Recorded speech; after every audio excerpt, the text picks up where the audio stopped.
Welcome to Faces of Abortion. I'm your host, Molly White.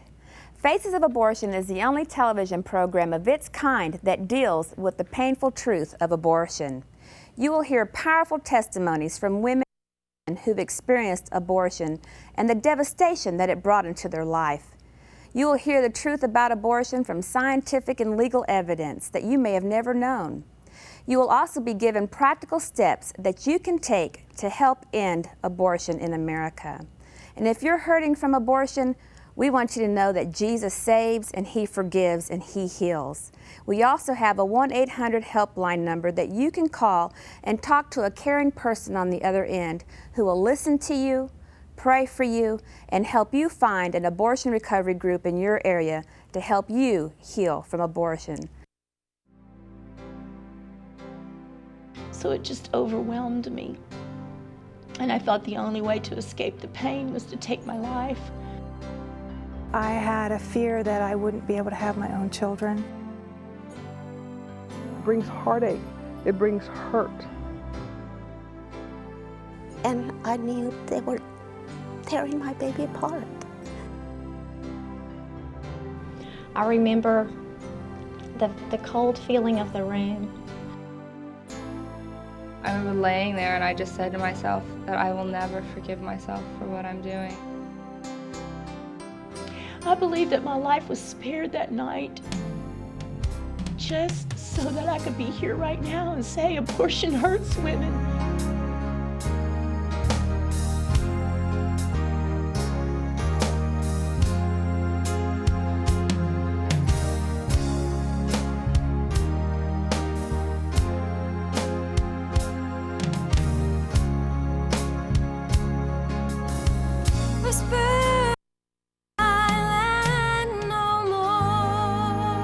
Welcome to Faces of Abortion. I'm Molly White, and I'd like to introduce my co-host, Clayton Trotter, the General Counsel of the Justice Foundation, and Alan Parker, the President of the Justice Foundation. Molly, this week we have a special privilege to hear from the heart of Anne and Amanda and Luana, who are going to share with us what abortion did to them. People are going to hear things that they've never heard before about abortion in a way that I think is just incredibly powerful and emotional. That's right, Alan, and right now you're going to be listening to Amanda's testimony in her own words.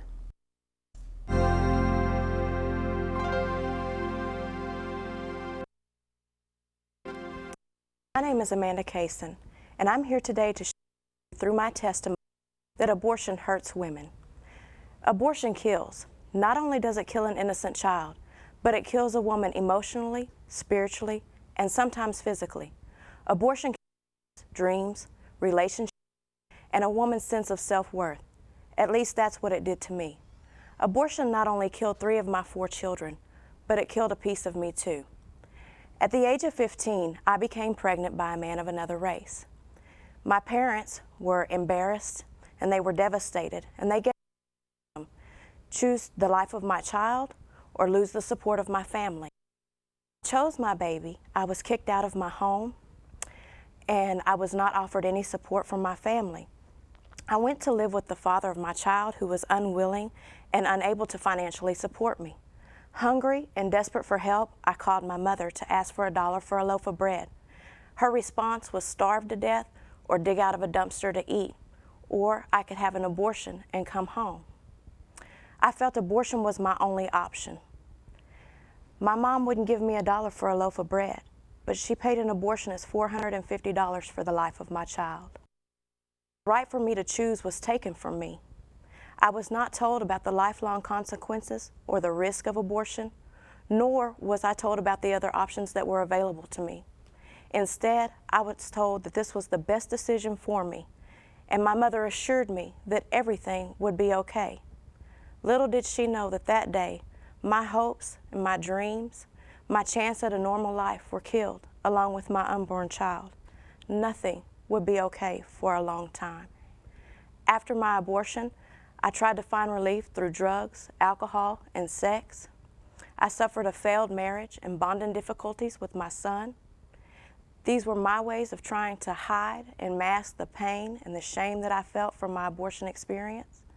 I went on to have 2 more abortions, and my cycle of destruction escalated I got heavier into the drugs and the alcohol. I became more promiscuous, and I attempted suicide several times.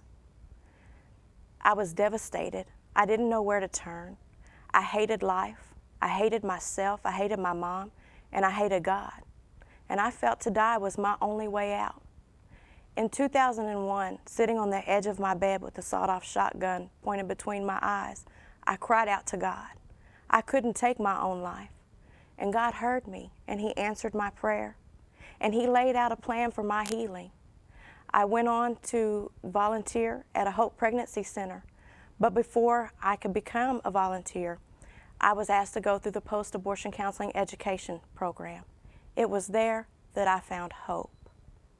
I am here today speaking out for women who have not been able to come forward and speak yet because of the pain that they still carry. It is a violent act. It is a crime against women and children, and it's time for the killing to stop. You just heard Amanda's painful testimony, and if this has touched your heart and maybe brought back memories or feelings about your own abortion experience, we want to encourage you to call our helpline number, and there are people waiting on the other end to talk with you, listen to your story, pray for you, and then help you get into an abortion recovery ministry in your area or in your location, and you can see the number on the screen, and please call that. Clayton and Alan, we just heard Amanda's story. She's been a guest on our show earlier this season, and you know, she just says something that's so profound, that abortion doesn't just kill the life of your child, it kills your hopes, your dreams, your self-esteem, your self-worth, and that is so true. So many women feel that way. It does. It kills a part of you when you do it, as you know, Molly, from having had one. Right.